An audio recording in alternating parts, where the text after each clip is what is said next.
this person's perspective, Right. but can you see beyond this barrier that is in front of you right now? And we do get to that place of gratitude and actually appreciation. Now, it takes us refusing to stay in a victim mindset in order to do that. We here. Terry's Hiya! back. Terry's back. I I'm have back. missed you. We've all missed you. I've missed you guys too. Girl, first of all, we promoted the heck out of this incredible refresher that you just had on Saturday. Can we do a little update and find out how did that go? It was fantastic. It was fantastic. We had a number of women that showed up, and we talked about emotional regulating. We talked about, Lord, look at my hair. My hair has said, my hair is back today, folks. Your hair is back. It is back, and it is just like that little man off of the Abominable Snowman or whatever it is. That little, we talked about limiting beliefs. We talked about, experiences that have happened in our past that sort of keep us chained down. We did a lot of work around recognizing that and also how to shift those cycles. And then we wrapped ourselves up in chains and we labeled all of the things that were limiting beliefs. And then we participated in a frame drum ceremony and let out the primal scream, the yells, whatever it is, and broke those chains, and then symbolically use them. As you know, that I use a burning bowl ceremony. So we distributed them individually by speaking them and releasing them. And also, I'm just going to say we had some fabulous homemade chocolate chip cookies. Joyce brought those. Girl. Yo, Joyce. Girl. I'm telling you. We love our Joyce. We love our Joyce. Let's see who's joining us so far. Got lots of folks who are with us. Oh, good morning. Good morning. Elizabeth is here. Hey, Elizabeth.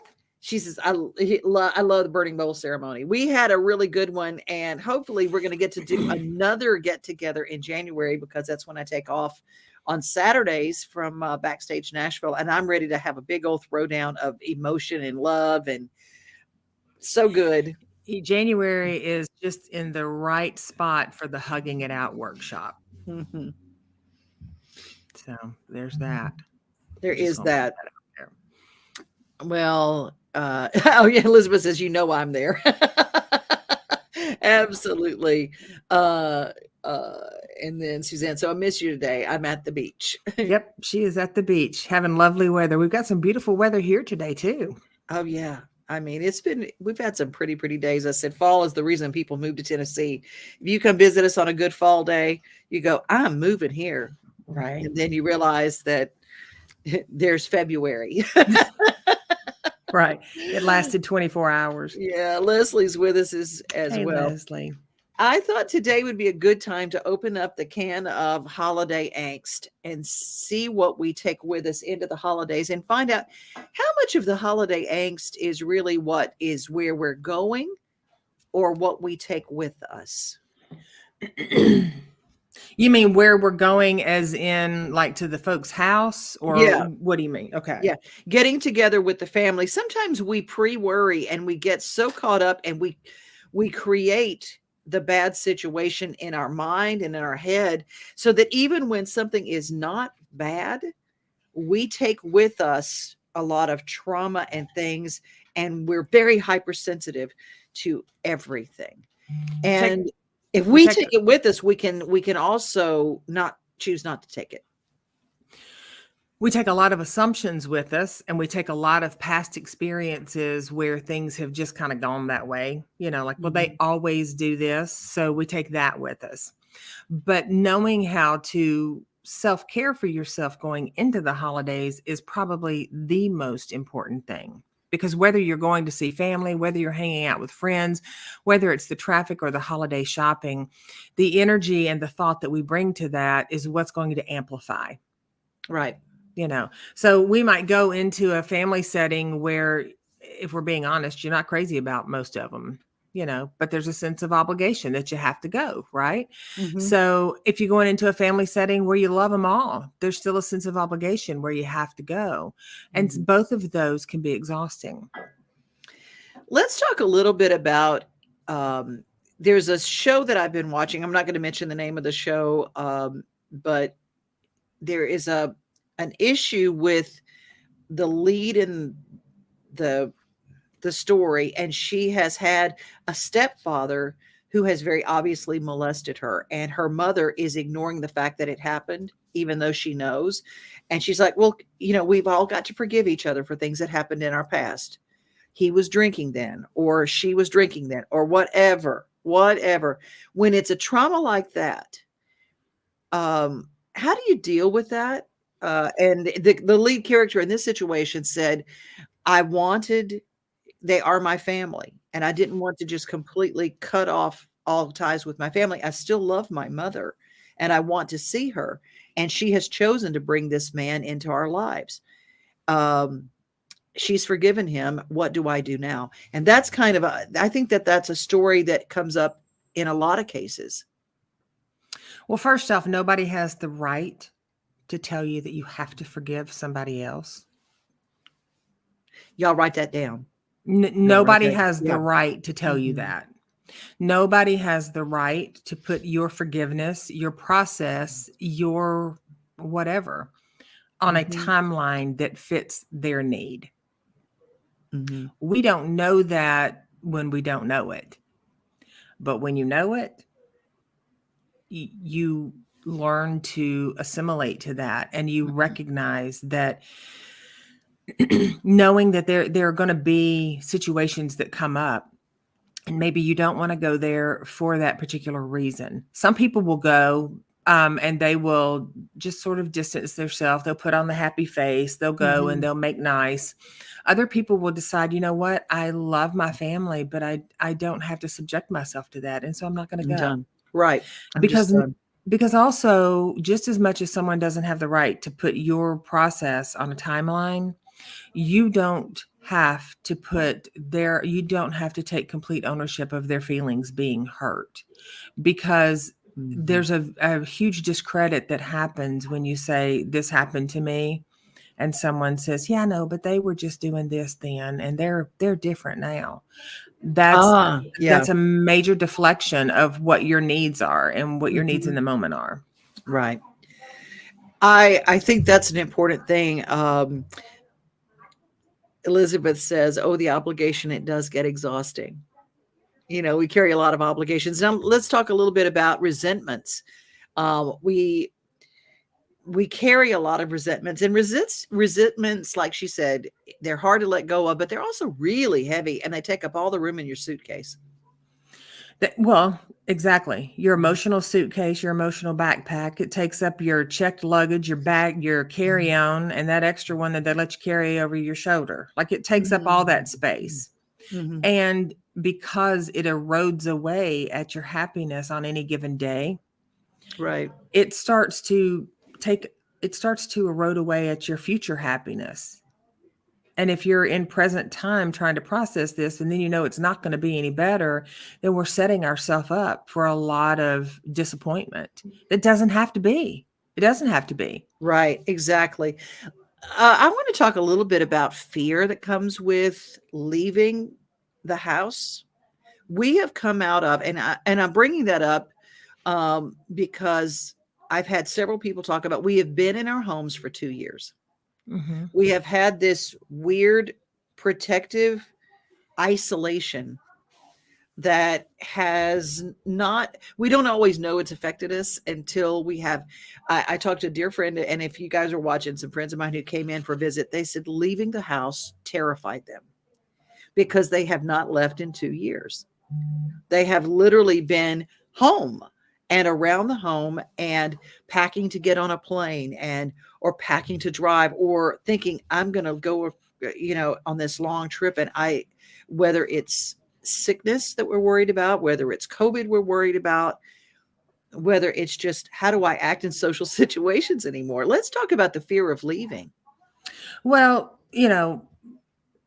a lot of folks are uncomfortable getting out anyway. And then when we put a pandemic on top of that, now that we're, I say 2 years out, I totally understand that there's, that debate is still going on. However, we become institutionalized, or maybe homstitutionalized, if that's such a word, but we become comfortable in our own space because it gives us a sense of control. We know our surroundings. We know who we let in. We know, we're familiar with it. And then when people subject themselves back out into the world, I remember the first few times I really recognized that traffic in Nashville, like everybody was back. And I just thought, I don't like this. Not that it scared me. I mean, driving in Nashville, I mean, I go, when did people get so mean about driving? And people have not had to watch where they're going. They haven't had to pay attention to those things. And it shows. It shows. Well, and the other part is we've become, when we stay home in our own house, we don't have to really be bothered with what anybody else needs because it's all about us. And then when we go outside of our home, it's still all about us because we haven't been around a lot of people, or people haven't been around a lot of people for whatever reason. And so we forget that our level or our threshold of patience, understanding, compassion, they don't necessarily have to match up with everybody else's.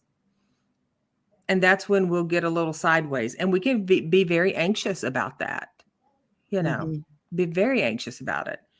I don't consider myself an aggressive driver, or I don't think that I'm a, road rager at all. But I'm going to tell you what, people that drive down the road with their blinker on for 2 miles now, I'm like, in my head, I'm going, what in the world? What are we doing? What are we doing? And I totally get it. Sometimes you don't hear the turn signal, and we've all done it. But if we pay attention, none of us are above getting a little irritated. None of us are above getting a little worried when you're in, Nashville / Atlanta kind of traffic now, so crazy, it's a lot, because it's kind of like you go from, it's like being in a dark room and then suddenly somebody comes in and pulls open all the floor to ceiling curtains. And now you're just sort of stunned for a minute. Yeah. That's kind of what that is. You have to reassimilate back. And a lot of people don't want to reassimilate back to where they were prior to COVID, because they recognize they like being alone, or they like cutting that friend group down, or they like smaller, more insular. And there's nothing wrong with that. Yeah. Yeah. You change your desires, change what you want to do. Joyce offers this. Joyce, we were just talking about your cookies. I have tremendous fear of interstates or going places I'm not familiar with. Thanks to the retreat we're talking about with Teri, I'm improving on some of this. Thanks, Teri, for a wonderful day. You're welcome. Elizabeth says, I'm so used to being alone. I have worked solo at home for about 12 years now. I notice all the irritating things when I'm out and paying attention. Yeah. Absolutely. And things like, the part of that is we can, like, just as I said, we can just be comfortable knowing that things are going to kind of go the way we want it to go. It's predictable. It's safe. It's easy. And then there are things like with Joyce, she wanted to come to the workshop. So she challenged herself to get in the car and make it a substantial distance. I think, if I'm not mistaken, I think Joyce's ride was probably 45 minutes or so, maybe close to an hour. So that's huge. That's big out of a comfort zone if you've been home. Yeah. And it's even if you've been home and you've been on back streets and stuff, just getting out into space that is bigger than what you're familiar with, the natural habit will be for the brain to tell you, this is not good. You better not. But then there's also that desire for expanding and growing a little more. So, and so challenging ourselves, encouraging ourselves, but not bullying ourselves is huge. Same thing applies going into a situation The holidays have a lot of obligations, a lot of unspoken obligations and unspoken expectations. And we have to know going into it that you're going to have to, take time out to take care of yourself. You're going to have mental breaks. Yeah, Joyce says, I'm in Pegram, so about 35 minutes, but just not familiar with that area. The unfamiliar is scary. And Joyce, I'm with you on that. If I'm going to be in an unfamiliar place, that's why, I'm excited about going to Ireland in April and taking a group. Because I've got a couple of people that I talked to this week and said, I've always wanted to go, but I didn't have anybody to go with. And so we've got a lot of singular people who are going on this trip because the unfamiliar can be scary. But you find your people. That's one of the things I go, find your people who can be your riding mates, the people to go with you, or you find people that are maybe not your people yet, but where you feel safe. And there's going to be some uncomfortable in a change. There's always going to be some uncomfortable, but I will tell you this, if you stay in the present moment of where you are, then some of that uncomfortable will fade away. Bless you. Whew. Bless you again. Cat sneezes. That was a little quiet one. But some of that, and a lot of people get it a little backwards when, like they'll say they're in a situation that is like, and not to expand on, but to use Joyce's situation, driving in the car on an interstate or other unfamiliar roads can be unnerving. So leading up to that, you'll have some angst to that. But while you're actually in that process, being in the present moment. Now, somebody might say, well, I am in the present moment. I'm in a car and I'm on a road I don't know and I'm freaking out. Well, no, the present moment is you're holding the steering wheel. You're in a car you've been in before. You're on a road. You've been on a road before. You're in a seat. You're safely in the seat. So you've already been in so many of these, when you break it down, you've been in so many of these experiences that suddenly it's just you in the car and you're going, And the beautiful thing, I tell people all the time about, like, if they're worried, if they're in new cities or they're worried they're going to pass up something or they're going to miss something and they panic, just turn around. Just turn around. That sounds so simple. Yeah. I said, I'm worried about getting lost all the time. So I live by Waze, which is the app that I use that tells me if there's traffic up ahead. I can even set a route that keeps me off the interstates. And sometimes I'll give myself an hour and a half to get a 30-minute drive down the road because I don't love interstates either, Joyce. And they scare me a lot of times. And sometimes I have to take them or I find myself on one, but I'm never happy with being on them. And so sometimes I try to route my route the day before and I take the leisurely Grand Mall way and it's okay with me. So sometimes you can set your route any way you want to go. There's always an alternate route. But also to that point, we can not like the interstate, but if you do travel on it and it was eventless, and you got where you were going, then rather than queue up the next time you're getting on the interstate that you don't like the interstate, you can queue it up that my last experience was actually nice. There was a lot of traffic, but I got there safely and I got there in a time, efficient manner. And so, because if we keep revisiting how much we don't like it, then every time you think about doing it, your brain goes, we don't like that. Oh my goodness. You just stepping all up in it right now. All up in it. Back. No, Teri with her Terryisms. That's right. Elizabeth says, I wear my big girl panties and charge right in. I'll regret missing holidays when my parents are gone someday. Good. That is a great way to look at that. That's a great way. I got my peeps and I love them dearly. There you go. I love it. Paul. Hey, Paul. Hey, Paul. Paul came to visit Nashville recently and we met for supper and it was so nice to get to see him in person.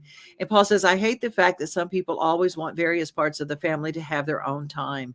In itself, not a bad thing, but sometimes to the point that we don't allow the glorious things that can happen when people who may not be as close can have a good time together. The in-laws don't always have to be separated. Now, I've watched this in my own family. One side of the family, there was one side lived in one area and one side, and they didn't ever just say, let's just have a whole big old get together. That's good, Paul. Sometimes we try hard to prevent family problems, that we create them with our own anxiety. Absolutely. Yes. Absolutely.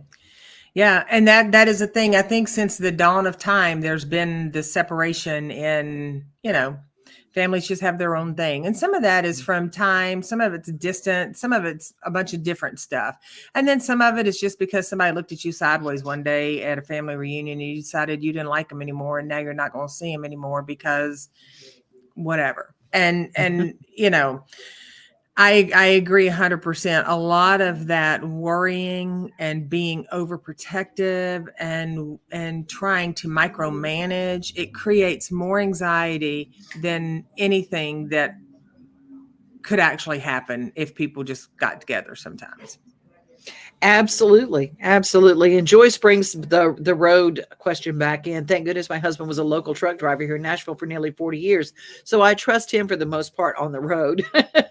There you go. So, I have found that when I have a certain anxiety, I look for a solution to the problem. And sometimes I've just taken to meeting someone and riding with someone who doesn't have the angst that I do. Mm-hmm. And I go, that works a lot better. I go, driving Miss Devon. I go, it's like movies, stuff movies are made out of. Right. But, I'll get on an interstate and I'll drive. But, I had an accident last year and I still have some issues. And I think about Shelly, my friend Shelly, who just was hit last night. Her vehicle was totaled. And when you've had that kind of a trauma, it's hard to get past that particular kind of trauma when you're thinking about taking a trip in a vehicle. For some people, yes, and other people, no. It's important that we don't, like, I try to work. I'm trying to be very mindful and practice not assuming that if I have had a situation that has unfolded that kind of everybody's going to be on that same page, because not everybody is. I know people that have been in wrecks and totaled their cars and gotten back in a new car and been like, I'm good. They've processed it, they've let it go. But I think a lot of that has to do with what our patterning is as far as our experiences in life and what we hold on to and how we navigate those things. Right. I think that any sort of event like that is going to cause a little PTSD for people. Yeah. The first time you get behind the wheel, it's definitely going to be like, I don't think I want to do this, and that's not to discredit. It's just to say that if we allow ourselves to become just a little comfortable with expanding, then we can eventually expand. But it's not about bullying or pressuring ourselves. I'm just so stupid, I can't get in the car and do that. That is not effective at all. Not at all, because it keeps us limited. Right. Same way with, I know we started this off talking about the holidays and obligations and things like that. The same way getting in a mindset where you're going to go and you're going to do things for the holidays, but also having a conversation with people and just being real. Like, a lot of family traditions change over the years. A lot of stuff changes. And here's the thing. Some families don't want to bring that up because they don't want to hurt everybody's feelings, because so-and-so depends on this every year, or because whatever. And I'm like, there's 365 days in the year. Like, you can get together at another point if you need to or want to, That you bring up a good point, and that is change of venue is sometimes really important. Now, if you don't know, Teri also is an end of life doula. She has done some amazing work in people transitioning. The last 2 years, we've lost a lot of people, not just to COVID, other things too. And suicide has reared its ugly head for so many people. And we're going to go and we're going to face homes and tables that look really different from the traditional that we used to have. There's going to be some empty chairs.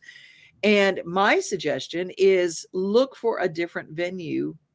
If you are just so traumatized about going, maybe suggest, I know that one time, and we've suggested taking a family vacation somewhere, go to the beach somewhere, rent a big house in Pigeon Forge, do something a little different to shake up the apple cart and make it a little bit different. The first year when you're all getting back together. I don't know if does that wash with you?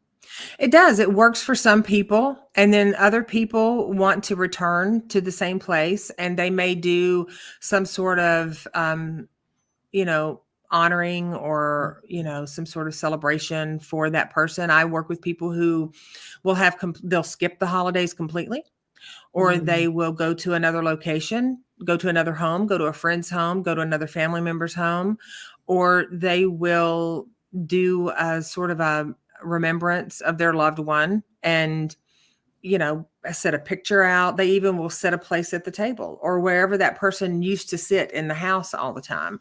And it's not for them to dwell on that, but it's just for them to be inclusive with their loss while they're processing. Because when people do transition and holidays come around, we would be foolish if we thought that we'll get back to the way it was, because we never get back to the way it was, because that person is never physically there with us. So we create new ways, and then we incorporate not just on the holidays, but the way that we think about that person, the way that we, when I say call them in to, think about them, to reflect on them, to contemplate, all of that, use their favorite dish that they used over the holidays, or create a menu that they would have. We can do that throughout the year. And you don't have to wait to the holiday. And then the holidays, it's not that if you do that throughout the year, the holidays are going to be better. They're not. I would be remiss if I told you, oh yeah, just think about them throughout the year and then it would all be better at the holidays, because that's a lie. But it is. But the way that we, the energy that we bring to it, if there's someone that has passed and then you've got, Aunt Myrtle that comes in and she just falls apart, and then all the other people fall apart because she's fallen apart. And we all know some people fall apart, and then some people, no disrespect to the people that are this way, but some people look for something to fall apart over. And, it can be 5 years down the road. And there's usually one in every family. There he is. Sometimes there's two. And some sometimes people call him a drama queen, or, and let's be honest, if we're being real, at some point, we might even have been that person. Yeah. Not everybody has their own thing. So it's not about judging, but it's just about paying attention and knowing how to shift conversation. Right. Knowing how to shift conversation, knowing how to shift your actual physical self. Get up. Excuse me for just a moment, and remove yourself, knowing how to be nice, but not feel like you are betraying yourself and taking a gut punch because you don't want to be there. If you truly, truly, truly don't want to be there, then we have to do the adult thing and have a conversation and say, I'm not going to be there. Yeah. And then deal with the fallout. But does there even have to be a fallout? You could have parents, or you could have, other loved ones that are like, I can't believe you didn't come. Blah, blah, blah, blah, blah. Well, it's unfortunate that you feel that way, but I needed to do something for myself. And so this is what I chose. Because there may be a time that person that says, I can't believe, might actually not be able to be there because something's going on with them. And so it's about respecting. And I think from an obligation standpoint, we put on, people feel it coming, Labor Day rolls around and we all know the end of summer's coming. And so people start sort of shifting.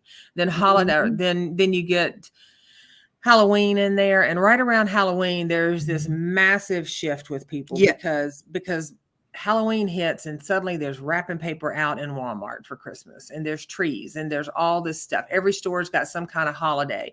Right there starts the slippery slope because it's the holiday season, right? So we've got the big ones, the Halloweens, the Thanksgivings, the Christmas, the New Year. I can't tell you how many people I see on a regular basis that will say to me, oh, I just cannot wait for January 3rd to get here. And I'm like, well, we've just hit November. So, rather than wish your life away, find ways that work for you and then implement those new habits, thoughts, traits, behaviors, and then also understand that there might be a time when you do have to go to someone's home out of obligation, but you don't have to hate the whole time you're there. No. You can enjoy the other people, you can enjoy the pets, you can enjoy the food, you can enjoy the outdoors. And if you need to cut it short, you can give yourself permission to cut it short. See, giving yourself permission, that's a big thing to do that's your angst bomb right there. Giving yourself permission, because we have created a lot of scenes for ourselves. It's like, well, I couldn't. Well, you can. Whatever that is, you can. And we're out of time today, but thank you everybody for being a part of what we're doing here. You guys show up every week and you're just amazing. And if you see it during the replay, put #replay, but share this with somebody and join us every week around this time. We're going to take off at Thanksgiving, that weekend in Thanksgiving, that week in Thanksgiving, but the day before Thanksgiving, we weren't going to be here. We're not going to be here. Well, and the day or the Wednesday after Thanksgiving, we got to figure something out. I will be in Florida painting a retirement home. Well, look at you. Well, I have my family coming in that weekend, the week after Thanksgiving. So there you go. So, well, maybe we'll get together and do a little something that'll be spicy and sweet and throw it out there for everybody. Yeah. I got our Wednesdays fill my soul each week. That's Elizabeth. And Elizabeth. Oh, Elizabeth. You fill our souls every week. Absolutely. You guys do. A shout out to Candy, who will probably join us later because I know her. And she's doing some great things over on her site too. She's doing some really good stuff. Well, Teri, I'm so glad to have you back. I'm glad to be back. I think we looked at the calendar. We're down for Wednesdays, except for that in October or in November till like the end of 2023. I love it. I love it. Well, there will be once when we go to Ireland, but who knows? That's true. Maybe we'll just join each other from Ireland. I don't know. Ooh, maybe. I know. If you guys want to find out about the trip and you want to go, you can just go to my Facebook page and it's pinned to the top. Make your reservations now if you want to get in. But why don't you take us home now since you're here? Yay. Well, as Devin just said, to bookend that, we appreciate all of you, each and every one of you. We appreciate you sharing with us. And more importantly, coming in and choosing to share your time and your energy with us, because we love that and we love you. And until we see you next Wednesday, and we will see you next Wednesday, increase the peace and have a great rest of your week. See ya. Bye.